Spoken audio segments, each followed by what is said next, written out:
U.S. stocks plunged again Monday as investors worry about record high inflation and rising interest rates. The Dow Jones lost nearly 900 points. The Nasdaq finished down over 530 points, and the S&P 500 tumbled 151 points. That index is now more than 20% below its all-time high set back in January, sending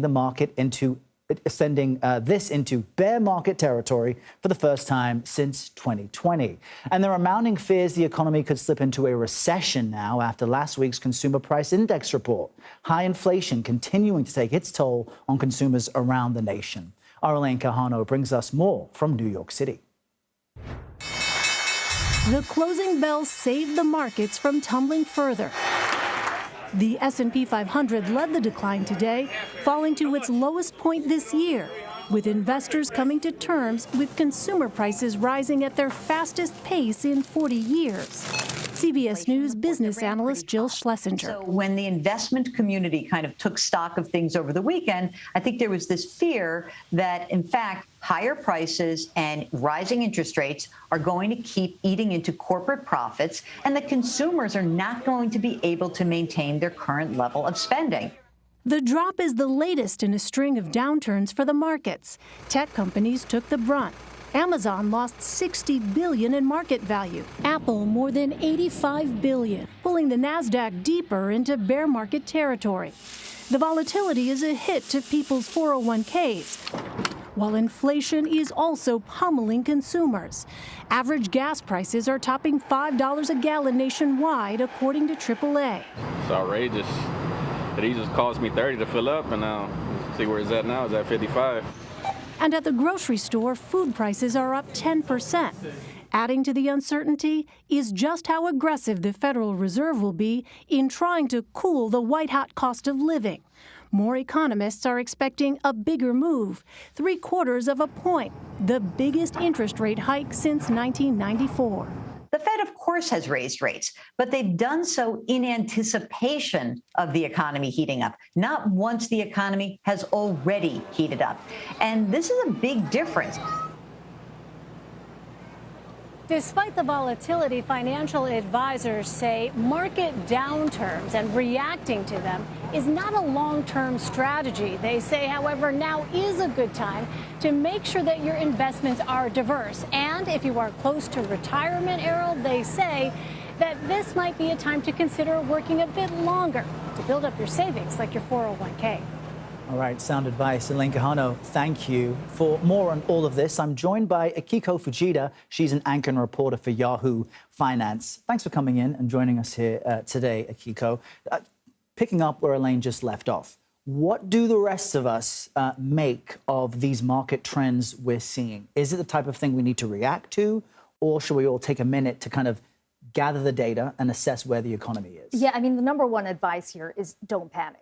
You know, if you've got if you're invested in the market, just hold back for now, unless you've got sort of immediate returns that you need. Now, it's worth sort of taking a step back to define what a bear market is. I'm not sure how many Americans are very familiar with that. It's a 20% decline or more from the most recent highs, and that's where we are right now. Now, it sounds scary, but we're now in the 7th bear market in the last 50 years, and bear markets are not all the same. If you think back to the last bear market, it was back in 2020, in February, right before all the lockdowns. That just lasted a month. Now, there's obviously, if you look at sort of overall, the average here, about 13 months or so from peak to trough. But what we're waiting for right now is to see what the Fed does, number one. As Elaine pointed out, after we saw that inflation print on Friday, investors took note of that and said, look, we're not at peak inflation yet. And that means the Fed may have to move even more aggressively. And that's what spilled over into the markets and led to the sell-off today. Explain that connection between those dots again, because we've understood that the markets have been roaring and we expected a correction, which would have meant a 10% contraction.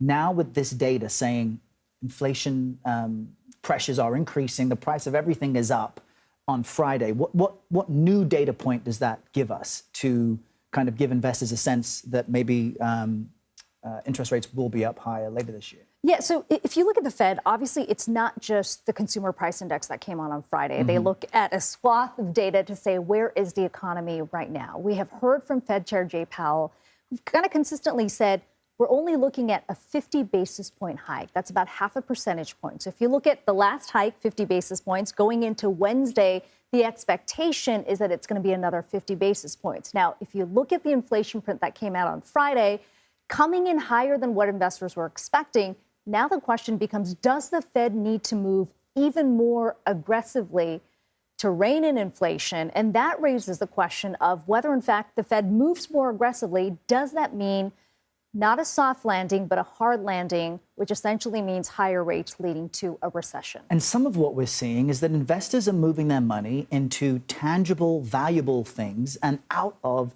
the speculatory investments like cryptocurrencies, for example. We're seeing a massive sell-off, and only the diehards online am I seeing saying things like, well, now's the time to buy crypto. What do you make of that market dynamic and what it's telling us? Yeah, there's a few things at play when you look at the cryptocurrency space. One is this risk-off, right? Risk-off sentiment. It's not just crypto, it's an equity space, and that's why we saw the big declines there.